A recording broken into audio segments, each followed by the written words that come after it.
Asia F. Atim, balik lagi di 7 fakta. Kali ini kita bahas tragedi kebakaran hutan dan kabut asap yang pernah bikin langit Indonesia merah dan nafas sesak. Ini bukan cuma berita biasa, ini soal masa depan hutan dan paru-paru negeri kita. Kalian pasti ingat suasana mencekam, langit oranye, masker di mana-mana, sekolah diliburkan. Tapi, seberapa parah sih sebenarnya? Kenapa bisa terus terjadi? Dan apa yang bisa kita lakukan? Di video ini, kita bakal bongkar 7 fakta mengejutkan di balik tragedi ini. Siap? Langsung ke fakta pertama. Fakta pertama, skala kehancurannya luar biasa. Tahun 2016, sekitar 2,6 juta hektar hutan dan lahan terbakar. Itu sama dengan 40 kali luas Jakarta. 2019, kebakaran terulang lagi. 1,6 juta hektar ikut hangus. Total, lebih dari 4 juta hektar hutan hilang dalam 2 waktu itu. Puluhan, bahkan ratusan tahun dibutuhkan untuk pulih. Ini kehilangan nyata, bukan cuma angka. Paru-paru dunia kita terbakar habis. Kenapa bisa seluas itu? Bukan karena petir, tapi ulah manusia. Pembukaan lahan dengan membakar jadi penyebab utamanya. Cara yang murah, tapi berbahaya. Musim kemarau dan El Nino bikin api makin sulit dipadamkan, apalagi di lahan gambut. Sedikit kelalaian seperti buang puntung rokok bisa memicu bencana besar. Ini bencana buatan manusia, bukan murni alam. Dampaknya, kesehatan masyarakat jadi korban utama.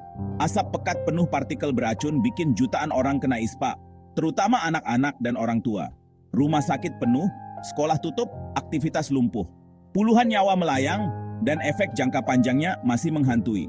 Ini krisis kesehatan massal yang nyata. Bukan cuma hutan, paru-paru kita juga terbakar.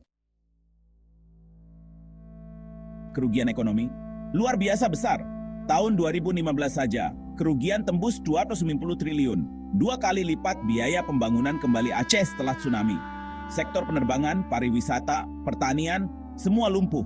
Asap lintas negara bikin Indonesia diprotes tetangga. Uang sebanyak itu harusnya bisa bangun ribuan sekolah, tapi malah hangus bersama hutannya. Kerugian double ekonomi dan nama baik. Di balik bencana ada pahlawan tanpa tanda jasa. Tim Manggala Agni, TNI, Polri, BPBD, dan relawan bertaruh nyawa di garis depan. Mereka lawan api dengan alat seadanya, jalan kaki menembus asap dan panas. Pemerintah kerahkan helikopter waterbombing, bahkan bantuan internasional turun tangan. Perjuangan mereka luar biasa, seringkali jauh dari sorotan. Mereka layak dapat penghargaan setinggi-tingginya. Luka terbesar, ekosistem hancur. Hutan tropis, rumah ribuan jenis hewan langka, musnah dalam sekejap. Orang utan, harimau, gajah kehilangan tempat tinggal, banyak yang mati, sebagian bisa punah. Lahan gambut terbakar melepas karbon raksasa, emisi harian sempat melebihi Amerika Serikat. Dampaknya global, perubahan iklim makin parah, cuaca makin ekstrem. Ini tragedi lingkungan yang tak mudah pulih. Pelajaran penting, tragedi ini jangan sampai terulang. Kuncinya, pendidikan, penegakan hukum, dan aksi nyata dari kita semua. Pendidikan masyarakat soal bahaya membakar hutan itu wajib. Penegakan hukum harus tegas. Pelaku pembakaran harus dihukum berat. Kita juga bisa berperan jangan buang sampah sembarangan, dukung produk ramah lingkungan, dan sebarkan kepedulian. Tekanan dari masyarakat bisa mendorong perubahan. Masa depan bumi ada di tangan kita. 7 fakta tadi bukti, tragedi ini luka besar buat Indonesia. Jangan biarkan sejarah kelam ini terulang. Jaga hutan seperti rumah sendiri. Satu aksi kecil hari ini bisa menyelamatkan masa depan.